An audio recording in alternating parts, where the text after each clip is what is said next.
வணக்கம். ஆகாஷ்வாணி புதுச்சேரி செய்திச் சுருக்கம் வாசிப்பவர் நாராயணசாமி. பிரதமர் திரு நரேந்திர மோடி நேற்று புதுடில்லியில் மங்கோலிய அதிபர் திரு குரேல்சுக் உக்னாவுடன் பிரதிநிதிகள் நிலையில் பேச்சுவார்த்தை நடத்தினார். மனிதாபிமான உதவிகள், டிஜிட்டல் வசதிகள் மற்றும் இதர துறைகள் தொடர்பாக இரு தலைவர்களும் புரிந்துணர்வு ஒப்பந்தங்களை பரிமாறிக்கொண்டனர். இந்தியா மங்கோலிய உறவுகளின் 70ஆம் ஆண்டை குறிக்கும் வகையில் நினைவு தபால் தலைகளையும் இரு தலைவர்களும் இணைந்து வெளியிட்டனர். ஆந்திர மாநிலம் விசாகப்பட்டினத்தில் கூகுள் நிறுவனத்தின் செயற்கை நுண்ணறிவு மையம் அமைய உள்ளது குறித்து பிரதமர் திரு நரேந்திர மோடி மகிழ்ச்சி வெளியிட்டுள்ளார்.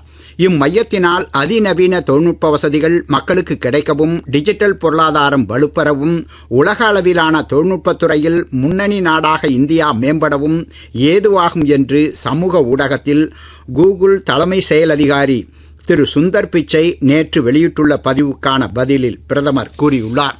பிரதமர் திரு நரேந்திர மோடி தலைமையிலான அரசு தீவிரவாத அச்சுறுத்தல்களில் இருந்து நாட்டை பாதுகாக்க பல்வேறு நடவடிக்கைகளை எடுத்து வருவதாக மத்திய உள்துறை அமைச்சர் திரு அமித்ஷா கூறியுள்ளார். நேற்று ஹரியானா மாநிலம் மானேசரில் தேசிய பாதுகாப்பு குழுவின் 41வது உதயநாள் விழாவில் பேசுகையில் அவர் இவ்வாறு கூறினார்.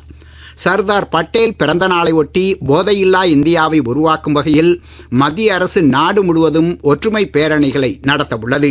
மை பாரத் இணையதளம் மூலம் பதிவு பெற்று இளைஞர்கள் பெரும் எண்ணிக்கையில் இப்பேரணியில் கலந்து கொள்ள வேண்டும் என புதுச்சேரி உள்துறை அமைச்சர் திரு நமச்சிவாயம் கேட்டுக் கொண்டுள்ளார்.